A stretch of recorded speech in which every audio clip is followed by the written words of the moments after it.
going to be specifically talking about the fall migration of the monarch.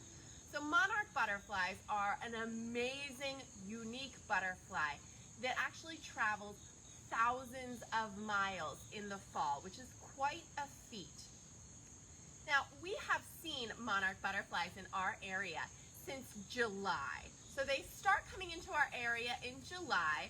You'll see the adults flying around looking for milkweed to lay her eggs on. She actually stomps on a milkweed plant and tastes it with her feet as she's doing that to make sure that that is the right plant for her, the right host plant, the thing that her babies are going to be eating.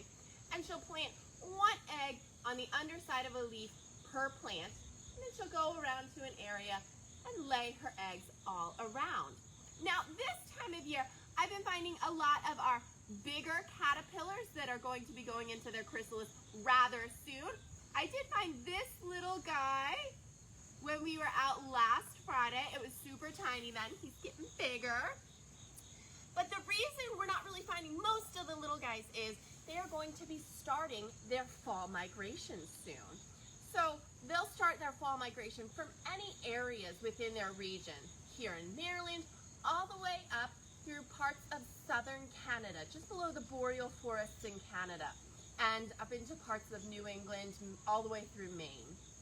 So our monarch butterflies, once this guy actually goes into its pupa, it's going to develop just like a regular summer monarch.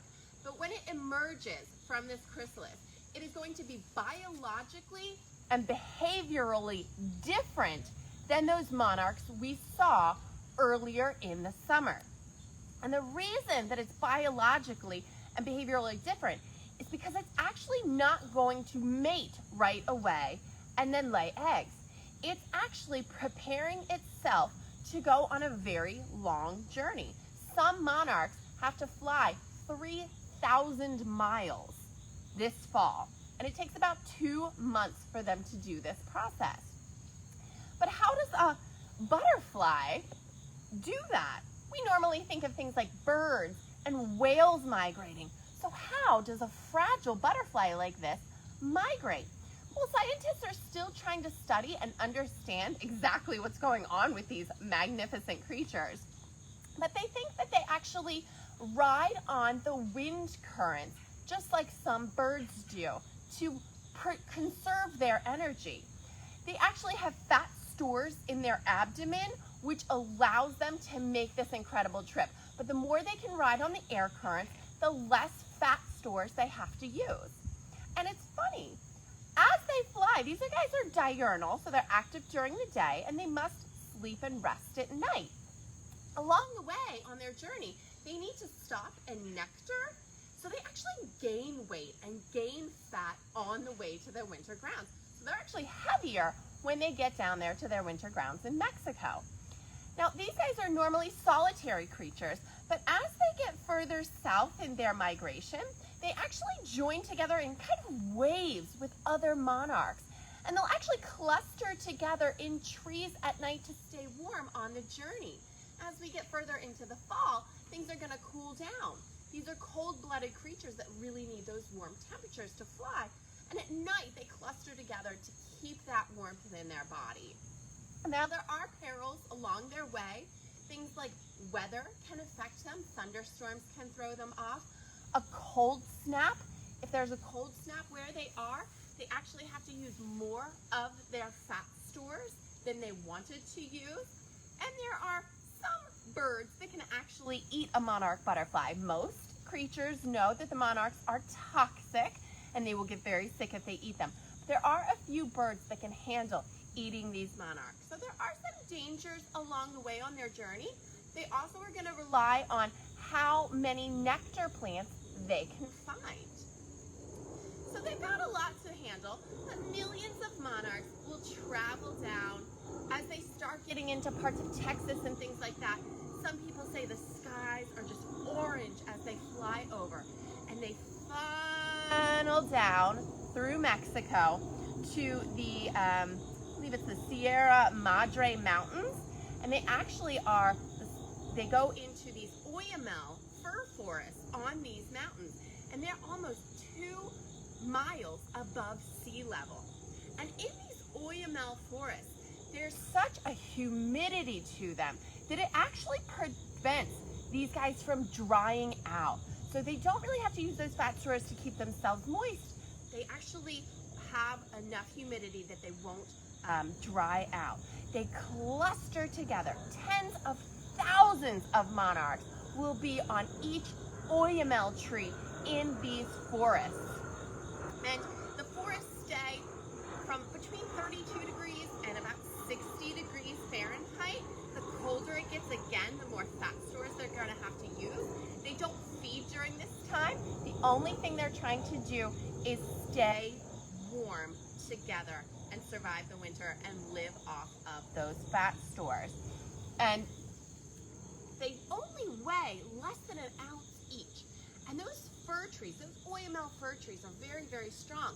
But occasionally, when you have tens of thousands of monarchs on a tree, occasionally you do get broken branches and things like that. So the butterflies will have to kind of shift around and share more of that tree. But it's probably a quite amazing sight. And they will stay in those Oyamel forests for November all the way through about mid-March. In mid-March, the butterflies that made that incredible journey southward, that survived all winter, are going to be the ones to actually leave those Oyamel forests, fly up through Mexico and into southern Texas. And at that point, they are actually going to mate, and the females will lay her eggs, and then her journey is over.